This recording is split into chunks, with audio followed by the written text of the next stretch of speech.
You can see it in real life. That it's just a one-night stand.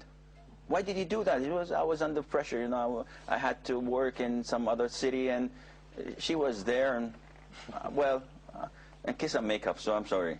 So she does the same, and this is what Allah does not want to happen. That is why He puts these restrictions. Now, if you still insist that you not have any bad intentions, then the only thing you have to do is to stick to the Qur'an and Sunnah. In the Qur'an and Sunnah, we are told you're not allowed to intermingle with females. You are not allowed to mix with them, because their temptation is so great that Allah Azza wa Jal wants to protect you and to protect her. So you must not have any friendship with the opposite sex, because it does influence your heart. Maybe it doesn't influence it now, but eventually when it clicks, you're going to have sleepless nights. You're going to keep on thinking and contemplating and not being able to focus on your studies because of that particular girl. And definitely it's not going to be the right way of, you know, proposing and getting married. And this does never it never happens. All what you see is a boyfriend taking a girlfriend, going out together for a couple of months, a couple of years. It's adultery.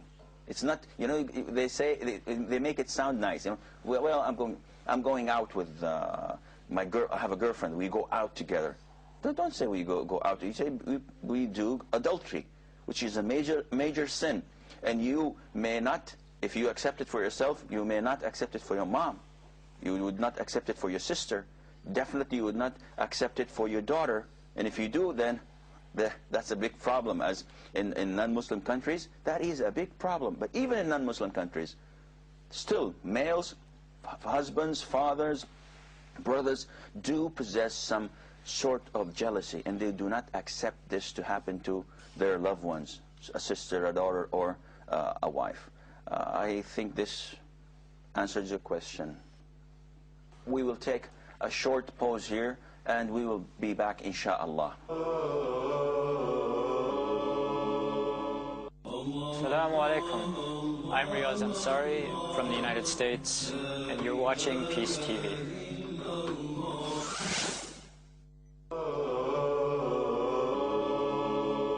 Assalamu alaikum wa rahmatullah, and welcome back to Youth Talk. We are talking about the peer influence, and the floor is open for any suggestions or questions. Yes, sir. My name is Ayman. I have a question also about criticism.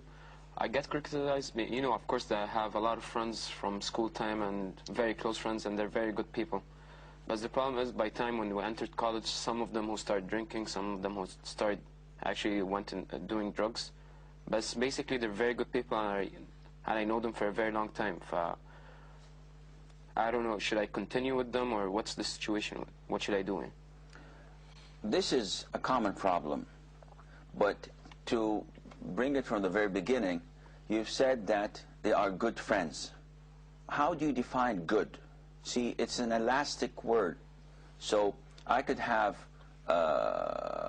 someone that does everything that I ask from him and classify him as good, although he helps me in getting my drugs, he helps me skip school, he helps me do the bad things that I want to do and won't be able to do it without his help.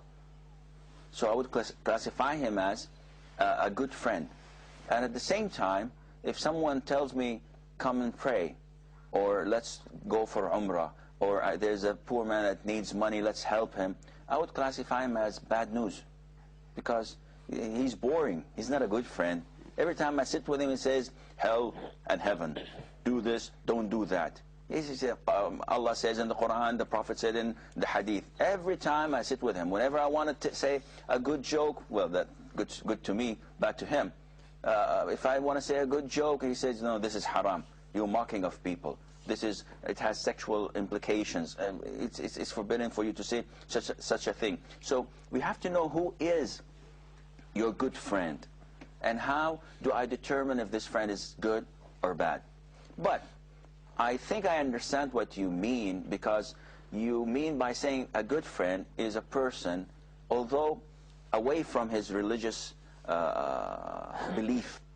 He is a person that stands by you when you need him, that gives you a helping hand whenever you need one, that a person that you could trust with your secrets.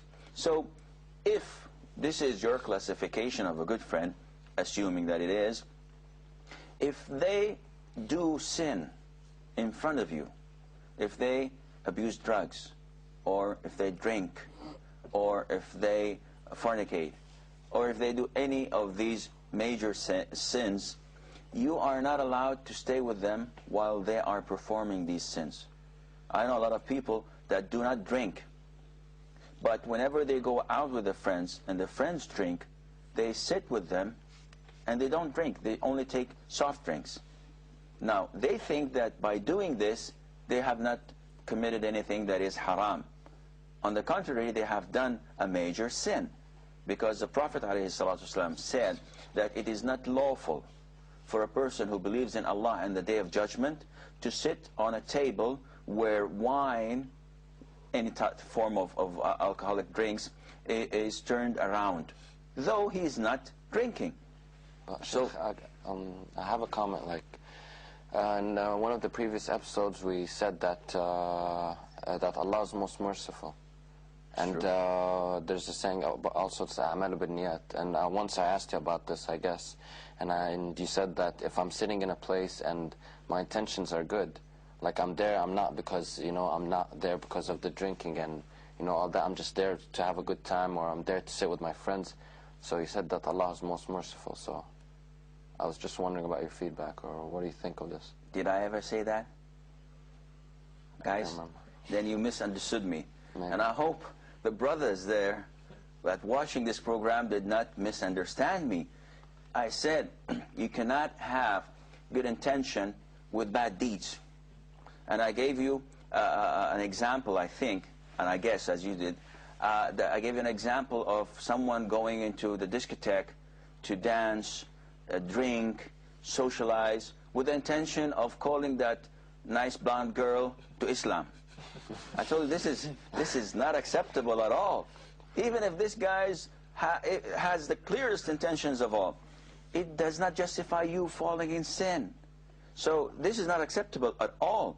You may have the best time of your life, providing you do not sin. But to go out with people that drink and party, and they're having fun and you don't drink, but you're partying with them, being there is a reason for curse and doom from Allah Azza wa Jal. And it's the same thing as being with the good guys. So as in the hadith, the Prophet ﷺ told us that the angels come back to Allah after visiting a place of dhikr, of remembering and calling Allah. A group of people calling Allah, studying, like we're doing now, studying the hadith, the Qur'an.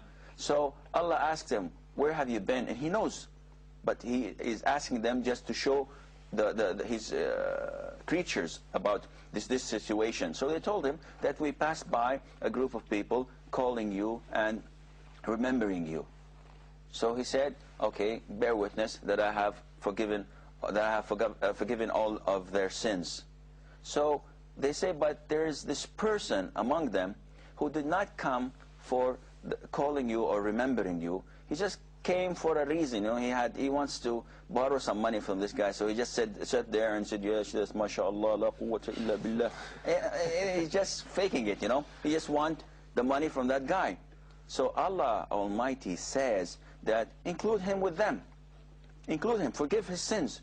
Because that group and that place they're sitting in is a blessed one.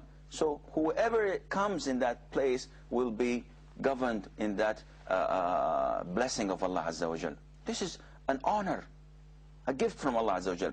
But if you reverse this, the same thing applies. If you go in a place of sin and you sit there, and maybe you're not having a good time, you're just sitting there, I'm there. Why don't you leave? Well, they're my friends, they're my buddies, and I can't leave them. If you stay there, the curse, the down of